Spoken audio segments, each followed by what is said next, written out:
Olá, que bom estar aqui com vocês novamente. Eu sou a Adriana, membro do Conselho de Organização das Palestras, coordenado pela professora Rosália Castilhos. Sou pós-graduanda no curso de Psicopedagogia Clínico-Institucional pela Universidade Estácio de Sá.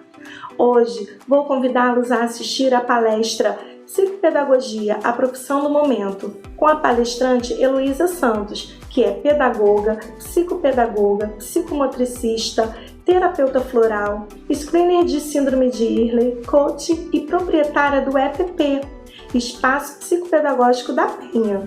Deixe o like e fique conosco até o final da palestra. Olá, tudo bom? Bom, em primeiro lugar, eu quero muito agradecer o convite, às estudantes, aí, as alunas da Rosária, a Rosária e todo o pessoal envolvido, que eu sei que a Rosária já me falou que são muitas meninas, né? E é isso aí, muito obrigada. É uma honra estar aqui contribuindo, para os conhecimentos que um dia eu estive aí, e isso faz uma diferença incrível quando a gente está estudando, não é? Então vamos lá. Primeiro eu fiz aqui uma colinha, para seguir uma ordem. Então primeiro eu gostaria de falar da minha vida depois da psicopedagogia, tá? Então primeiro vamos lá. A psicopedagogia, além de trazer para mim conhecimentos primordiais, mudou a minha vida enquanto pedagoga. Mudou a minha vida enquanto coordenadora de departamento cultural da escola que eu trabalhava na época. Porque a psicopedagogia, ela traz humanidade, Então, a gente faz o nosso trabalho de ensinar com mais humanidade, com mais, com mais opções de ensino. Então, não só mudou a minha vida profissional, mas a minha vida pessoal, porque eu passei a olhar o outro, e principalmente a criança com dificuldade de aprendizagem, diferente, Com, assim, olhar para ela com o olhar de quem diz assim para ela: existem possibilidades para você, vamos buscá-las. E é assim que eu faço hoje com os meus alunos aqui no consultório. Eu falo aluno porque eu sou pedagoga, fiz o curso normal, e eu vejo os meus aprendentes, como a psicopedagogia gosta de dizer, como meus alunos, Então eu vou sempre usar esse termo, alunos, tá ok? Então eu olho meus alunos com possibilidades que, buscando maneiras de trabalhar com eles, eu aprendo diariamente, muito, muito mesmo. A psicopedagogia faz com que você seja assim um autodidata da construção do ensino para as crianças que têm dificuldade, Eu tô falando isso porque eu tenho casos aqui muito complicados e que tiveram um desenvolvimento, uma evolução enormes, e que já dei alta e que hoje estão caminhando sozinhos. Bom, o trabalho da psicopedagogia ele é vinculado à fusão de dois conhecimentos, que são a pedagogia e a psicologia. E no meu caso, que sou pedagoga, de formação, a psicopedagogia, ela trouxe, porque a gente, quando faz pedagogia, a gente tem muitas disciplinas, muito conteúdo de psicologia, Mas quando a gente faz a psicologia, é como se a gente entendesse como juntar esses dois conhecimentos na prática, sabe? O trabalho individual com o aluno faz toda a diferença. Então, ali naquele momento, você não só está ensinando conteúdo acadêmico, E encontrando, assim, várias maneiras de ensinar diferentes para poder chegar nele e superar a dificuldade que ele tem, como a gente também percebe alguns fatores emocionais que interferem nesse aprendizado. Então, esses conhecimentos da psicologia que a gente tem, não só na pedagogia, mas também no curso de psicopedagogia, eles fazem uma diferença incrível também. porque a gente percebe se o problema da dificuldade de aprendizagem está muito mais focado no emocional. E aí a gente, logicamente, vai pedir com que a família procure também a ajuda desse profissional, que é o psicólogo. Então, o trabalho individualizado no consultório faz com que a gente tenha a oportunidade, durante aqueles 50 minutos de sessão, observar a criança e tentar colocar em prática várias possibilidades para que ela avance e consiga superar a sua própria dificuldade. Eu gosto muito de trabalhar com dever de casa, né? Professora, né? Mas dá muito certo. Por quê? O dever de casa faz com que o pai dê continuidade ao longo da semana ao trabalho que começou dentro do consultório. Então, quando a criança vem na semana seguinte, muito provavelmente a gente pode ampliar para um avanço de atividade diferente, porque aquela já foi treinada em casa com os pais, né? Isso é muito importante também. Enfim, o atendimento individualizado no consultório é mágico, né? Com todos esses conhecimentos que a gente adquire, porque na sala de aula não dá para você trabalhar individualmente, ainda mais se for uma sala com 20, 25 alunos, não dá. O máximo que você faz é observar que tem algumas crianças que não acompanham, algumas crianças que têm alguma dificuldade e que mesmo você sentando às vezes do lado para tentar superar essa dificuldade não consegue. E aí sim você vai solicitar a ajuda do profissional, que na maioria das vezes é o psicopedagogo, tá ok? Agora eu vou falar um pouquinho para vocês da vida das crianças com dificuldades de aprendizagem e um pouquinho da experiência aqui no consultório. Eu não tenho distinção com diagnóstico, né, com a dificuldade da criança. Eu atendo todas as crianças. Mas os diagnósticos que mais me chamam a atenção e que fazem com que eu goste mais ainda do trabalho que eu faço é a dislexia, o autismo, a síndrome de Down e a síndrome de Ehlers, porque são complexos e que a gente vê resultado com o trabalho da psicopedagogia. Então, antes de eu dar alguns exemplos desses que eu falei, eu quero falar para vocês que trabalhar a disgrafia, a desortografia, a descalculia é muito fácil para o psicopedagogo, é muito tranquilo, né? Um período de tempo assim não tão longo e que é fácil trabalhar isso. Vocês sabem disso, né? Mas esses em especial que eu coloquei agora parece complexo, mas com a psicopedagogia se torna mágico. Eu não sei explicar direito para vocês, mas os resultados que eu tenho com crianças que têm esses diagnósticos é mágico. É uma coisa impressionante, que não só eu me emociona ao falar, como os pais também. Então, eu vou começar pela dislexia, né? Quando eu percebo que a criança tem dislexia, eu peço logo o PAC, a avaliação do PAC, né? Que é o processamento auditivo central. Na maioria das vezes, 99,9% que eu pedi, deu algum probleminha. E aí a gente começa a trabalhar. Desde que eu comecei no consultório e acompanhei os trabalhos da Associação Brasileira de Psicopedagogia nos congressos, eu conheci muito material novo por causa das feirinhas que eles colocam ali de material pra gente, né? Material que a gente, na maioria das vezes, só encontra mesmo nos congressos. Então eu conheci, não lembro o nome dele agora, mas depois, se vocês quiserem, eu posso mandar o contato dele. Ele trabalha com a parte eletrônica. Então ele tem o mini-pack, o delay, né? Tem a caixa de areia iluminada. Então são recursos que a gente traz para o consultório e que dão um resultado muito bacana. E eu uso muito o mini-pack e o delay para trabalhar com as crianças que têm dislexia. Então, trabalhar a dislexia, gente, é um negócio assim impressionante, porque a criança não consegue ler por causa das trocas, né, de letras. Mas é por quê? Porque ela ouve diferente do que a gente fala. Então o processamento na hora de escrever, com certeza vai ser diferente. E não é difícil, não é. Eu tenho alguns casos aqui que já estão comigo há 1 ano e pouquinho e que eu já tô dando alta, sabe? Estão lendo tudo, tudo mesmo. E antes de eu dar alta, eu sempre peço novamente a avaliação do PAC.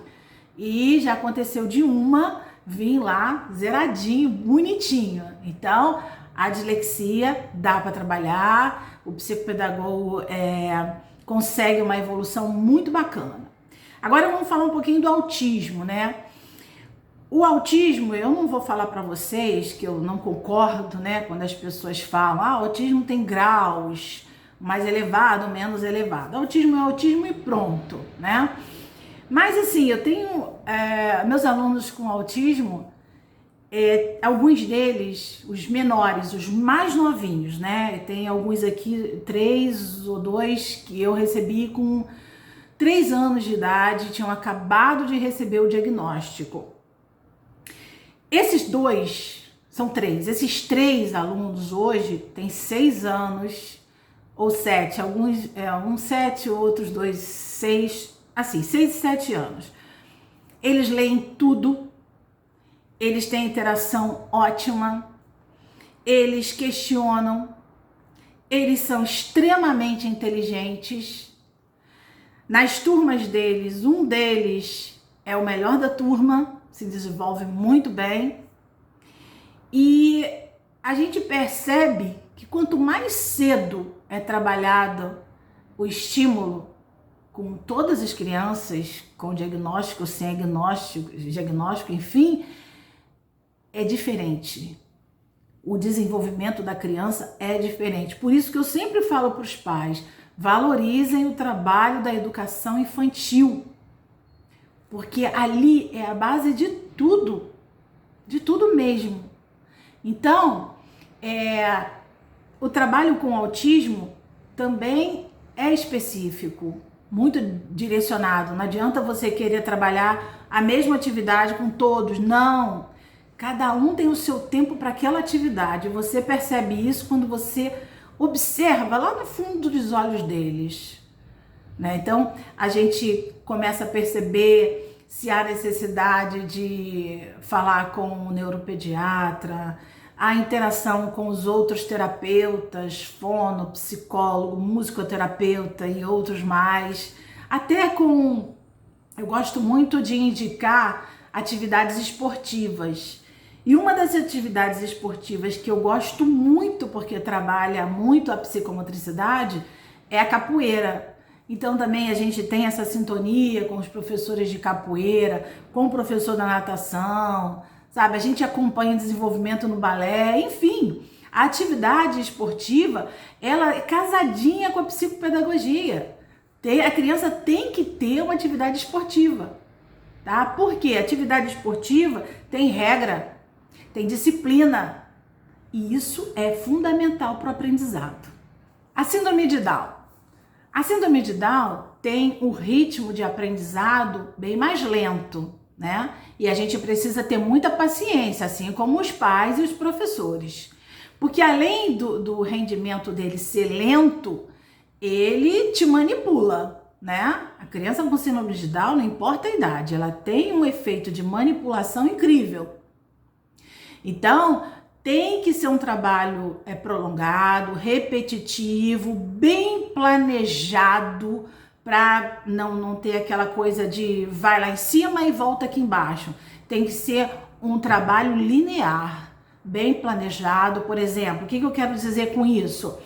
Vamos trabalhar as letras? Tá. Vamos trabalhar as letras quanto tempo? Não sei. Vamos trabalhar as letras de várias formas diferentes, para que ela tenha interesse. Então, letras móveis, letra cursiva, aí, dependendo da criança, você pode misturar o momento do aprendizado da letra cursiva junto com a letra bastão. Isso não é comum, mas em alguns casos é possível sim. Por que eu tô falando isso? E aí eu me refiro a todos os diagnósticos, a todas as dificuldades.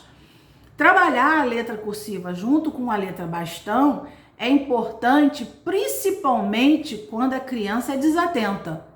Porque depois que ela aprende a bastão e ainda não foi introduzida a cursiva e ela domina bastão, escreve rápido, lê rápido, faz as atividades rápido, principalmente com criança pequenininha de autismo, nesse caso esses 3 que eu falei ainda agora estão nesse exemplo que eu tô falando agora. Quando você introduz a letra cursiva, depois de que ele domina tudo isso, aí vai ser muito difícil. Porque ele vai treinar a letra cursiva como um momento. Mas depois, no dia a dia, só vai rolar a letra bastão. Então é muito difícil nesses casos. Então a síndrome de Down tem que ser um trabalho de muita paciência, de muita criatividade e principalmente de muita ludicidade, tá? E aí eu vou falar um pouquinho da síndrome de Early, né? Porque eu acho bacana. Eu tive aqui vários casos, mas um me chamou muito a atenção. A criança veio para avaliação psicopedagógica, terminei, e quando eu comecei a fazer a intervenção, eu observei que ela tinha dificuldade para enxergar. A mãe levou no oftalmo, o oftalmo passou óculos, e quando ela veio de óculos, ela continuou com dificuldade. Então eu pensei comigo, não é o óculos, vamos então partir para síndrome de Early. E aí pedi para os pais, né, se eu podia fazer a avaliação, o rastreamento.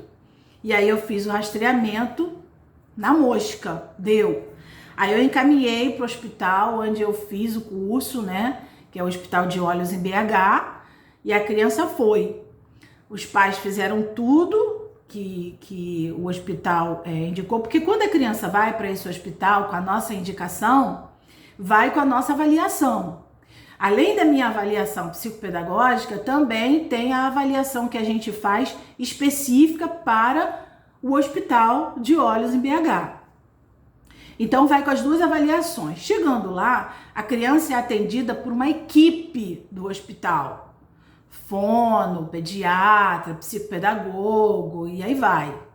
Depois de atendida por essa equipe, a criança fica lá 2 dias em BH. Aí ela vai para definição das cores, né? E essa minha aluna veio com óculos, a lente bem escura, quer dizer, foi uma mistura de cores, né? Comigo tinha dado, acho que era o rosa, laranja, não lembro agora, mas lá eles colocaram mais cores, porque a gente só faz o rastreamento, lá é o trabalho completo, porque não há necessidade da criança ir para lá sem um rastreamento. Primeiro tem que ter certeza se realmente há necessidade. Por isso que existem nós, os rastreadores da síndrome de Early, formados até pelo hospital lá de BH, Hospital de Olhos. E aí essa criança quando voltou com óculos, ficou um pouquinho envergonhada porque o óculos tinha lente muito escura, aí eu conversei muito com ela e tal, e ela passou a usar. Durante as sessões, mais ou menos umas 6, 7 sessões, eu já percebi a evolução dela. E pedi que os pais suspendessem o atendimento da psicopedagogia para a gente ver como ela ia acompanhar, ela ia seguir sozinha, né? Porque é importante também o psicopedagogo perceber que o momento que a criança precisa ter essa possibilidade de caminhar sozinha para ver se ela consegue, né? Então eu faço muito isso. Às vezes a criança volta, mas às vezes não precisa voltar. E foi o caso dessa minha aluna. Ela não precisou voltar, porque aquilo ali resolveu o problema dela. Na verdade, a dificuldade dela era essa. Então, trouxe esses exemplos para vocês para falar da importância também do psicopedagogo continuar estudando, né? Porque nossa área é uma área que cada dia tem novidade, cada dia nós temos mais ferramentas e mais recursos para trabalhar as dificuldades de aprendizagem das crianças, até porque cada época é uma época, né? Cada época vem uma dificuldade diferente. E é isso. Bom, agora eu quero falar um pouquinho da pandemia, né, do novo coronavírus. Esse momento é um momento muito delicado e os profissionais que se destacam, logicamente, são os profissionais da área de educação, assim como eu vejo também o psicólogo trabalhando no hospital, dando suporte, né, bem necessário para esses pacientes e também para os profissionais que acompanham esses pacientes. Então, isso é fato, é um momento, né? Mas vai acontecer pós-pandemia o momento da necessidade de um psicopedagogo, tanto para as crianças quanto para os profissionais da educação. Por quê? Porque as crianças foram pegas de surpresa, se isolando dentro de casa e recebendo todo esse conhecimento dos professores da escola através de vídeos, não é? Algumas escolas mandam material impresso para os pais trabalharem, mandam um vídeo para os pais como trabalharem aquelas atividades, e aí todo mundo foi pego de surpresa. E os pais, coitados, se viram meio que perdidos, porque você ajudar num trabalho de casa diariamente ou semanalmente é uma coisa, agora você dá conta de ajudar seu filho em todo o conteúdo a gente tá em agosto, né? Abril, maio, junho, julho, agosto, 5 meses, e ainda tem mais pela frente, né? Até o final do ano, a gente não sabe o que vai acontecer. É muita coisa, é muita responsabilidade, até porque esses pais que estão em casa, estão trabalhando em casa, não é verdade? Eles têm também a rotina deles. É a rotina de casa, é a rotina do trabalho que está dentro de casa agora, e a rotina da criança como filho, e a rotina da criança como aluno. Então, eu acredito, né, tenho quase certeza, de que muitas crianças que não tinham dificuldade para aprender vão desenvolver esse transtorno, né? Transtorno que, se for trabalhado, vai ser temporário. E os professores também, que tiveram que aprender e desenvolver outras habilidades para ficar na frente da câmera, assim como eu tô aqui agora, né? Falo do meu jeito, que eu também não sou dessa área, mas a gente tenta, né? E tudo tá sendo no mundo virtual. Virtual em termos, né? Porque não é bem virtual, não. É bem real ali dentro da telinha, atrás aí desse celular que eu tô falando agora. Então, tudo é bem real dentro do virtual. Então, vamos ver como que vai repercutir isso depois da pandemia, se Deus quiser, quando todas as escolas voltarem a funcionar normalmente, com seus professores e etc. E aí vamos ver como vai ficar o ano letivo de 2020, se ele vai ser diluído em 2021, se ele vai ser refeito, não sei como vai ser, né? Eu acredito que ele seja diluído no ano seguinte e que as crianças avancem sim o ano letivo, até porque estão recebendo o conteúdo, né? Como está sendo assimilado esse conteúdo é outra questão, que é o que eu estou falando agora em relação ao trabalho do psicopedagogo, que com certeza vai ser muito solicitado. Eu já tenho crianças no meu consultório trabalhando isso, já trazendo o conteúdo como se fosse um reforço escolar, né? Mas crianças que já desenvolveram essa dificuldade e que eu já estou trabalhando aqui. Então é como se fosse um trabalho psicopedagógico com um reforço escolar, porque eu estou trabalhando as atividades das crianças aqui comigo. Eu voltei agora em julho e estou trabalhando com horário menor, né? Fazendo todos os dias, mas com o horário reduzido. Então, a gente tem que se preocupar também com isso, né? Você, psicopedagogo, que já está clinicando ou que está estudando, pense nisso, porque o ano de 2021 vai ser o ano do psicopedagogo. Vai ser muito solicitado. A gente não sabe por quanto tempo, porque é um ano letivo todo que tem que ser nivelado, né? E isso não é um trabalho de um estalar de dedos. Então, o psicopedagogo tem que estar preparado, sim, para dar suporte às escolas, para dar suporte às famílias, para dar suporte aos alunos, às crianças. Bem, gente, eu sou uma pessoa que quando começo a falar não paro, né? Então, eu espero que tenha contribuído para todos vocês. Quem tiver alguma dúvida, alguma pergunta, pode mandar para o meu e-mail, tá? Tem o e-mail pessoal, tem o e-mail do EPP, tem o meu WhatsApp. Muito provavelmente eu não vou responder de imediato, né? Porque eu tenho trabalhado muito, tanto no consultório, tenho feito alguns cursos online, estou aproveitando esse momento que a gente tem um pouquinho mais de tempo para fazer cursos online. Estou me aperfeiçoando agora na área de terapeuta floral, que também é uma área que ajuda muito ao psicopedagogo. E uma ferramenta que eu trouxe também para o meu trabalho é o coach. Também trabalho muito coach infantil. Também trabalho com adulto, mas como o meu público é mais infantil, eu trabalho mais com o coach infantil, que também é uma coisa que tem muito a ver com a psicopedagogia, tá? E é isso. Espero que todos vocês tenham gostado. E se tiverem dúvida, por favor, podem mandar as suas dúvidas. Assim que tudo isso passar, e vai passar, podem ter certeza disso, eu vou voltar com os cursos que eu administro aqui no EPP, que são cursos de capacitação e atualização para os profissionais da nossa área de educação, tá? Então fiquem atentos, se inscrevam lá no meu canal do YouTube. Eu tô sempre fazendo uns videozinhos de dicas, falando de inclusão, que é uma área que eu gosto muito, até porque o psicopedagogo é o profissional da inclusão, não resta a menor dúvida disso, né? E quando eu falo inclusão no âmbito geral da palavra, inclusão em todos os sentidos, tá? E, mais uma vez, muito obrigada pelo convite e estarei sempre disponível para vocês, tá ok? Um grande abraço e até a próxima!